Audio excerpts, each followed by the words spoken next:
नमस्कार। इन खबर में आपका स्वागत है। पड़ोसी मुल्क पाकिस्तान अब तक का सबसे बड़ा बाढ़ संकट झेल रहा है। 1/3 हिस्सा जलमग्न हो गया है और लगभग 3.25 करोड़ की आबादी विस्थापित हो चुकी है।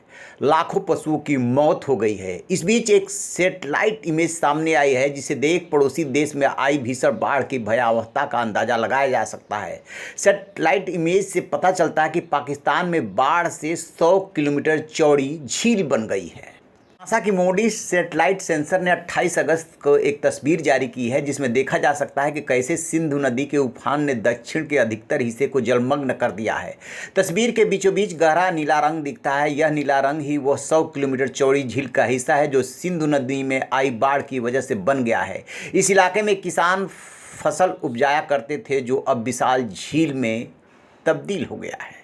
पाकिस्तान मौसम विज्ञान विभाग के अनुसार 1961 में जब से रिकॉर्ड रखना शुरू किया गया उसके बाद से अब तक ये मानसून पहले से ही देश का सबसे गर्म मौसम है। और की बात यह है कि गर्मी के मौसम को जाने में अभी 1 महीना बाकी है। सिंध और बलूचिस्तान दोनों प्रांतों में बारिश औसत से 500% अधिक हो रही है जिससे इस इलाके में आने वाले सभी गांव, खेत खलिहान, इमारतें सब प्रभावित हुई है। फसलें नष्ट हो गई है, जानवर मर रहे हैं, लोग भाग रहे हैं।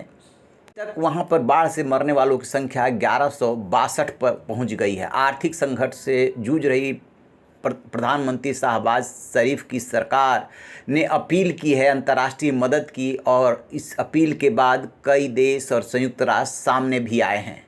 प्राकृतिक आपदाओं से निपटने वाले मुख्य राष्ट्रीय संगठन राष्ट्रीय आपदा प्रबंधन प्राधिकरण द्वारा जारी ताज़ा आंकड़ों के मुताबिक पाकिस्तान में बाढ़ से अभी तक 1162 लोगों की मौत हो चुकी है, 3554 लोग घायल हुए हैं और 33 बिलियन यानी कि 3.30 करोड़ जून के मध्य तक इससे बुरी तरीके से प्रभावित हुए हैं। बाढ़ के कारण 3500 लोगों को जो जख्मी होने की बात है वो चिंताजनक है। प्राधिकरण ने कहा है कि 1,92,871 घर पूरी तरह या आंशिक रूप से क्षतिग्रस्त हो गए हैं जिससे कि काफ़ी संख्या में लोग प्रभावित हुए हैं। पाकिस्तान की इस स्थिति पर प्रधानमंत्री नरेंद्र मोदी ने सोमवार को ट्वीट करके चिंता जताई थी और जल्दी ही स्थिति सामान्य होने की उम्मीद की थी और लिखा था कि पाकिस्तान में बाढ़ से हुई तबाही को देख करके दुख हुआ। हम पीड़ितों, घायलों और इस प्राकृतिक आपदा में प्रभावित सभी लोगों के परिवारों के प्रति अपनी हार्दिक संवेदना व्यक्त करते हैं और सामान्य स्थिति की जल्द बहाली की उम्मीद करते हैं। इस पर पाकिस्तान के प्रधानमंत्री शहबाज शरीफ ने ट्वीट करके प्रधानमंत्री नरेंद्र मोदी को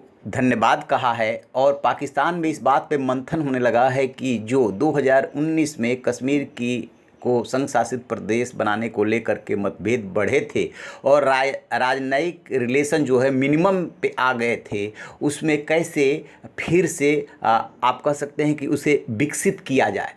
तो इसी कड़ी में ये देखा जा रहा है कि जो फसलें नष्ट हुई है किस तरीके से भारत से आयात को फिर से शुरू किया जाए, क्योंकि जब संबंध खराब हुए तो आयात निर्यात भी जो है बंद हुए और इसका असर वहाँ की जनता भुगत रही है।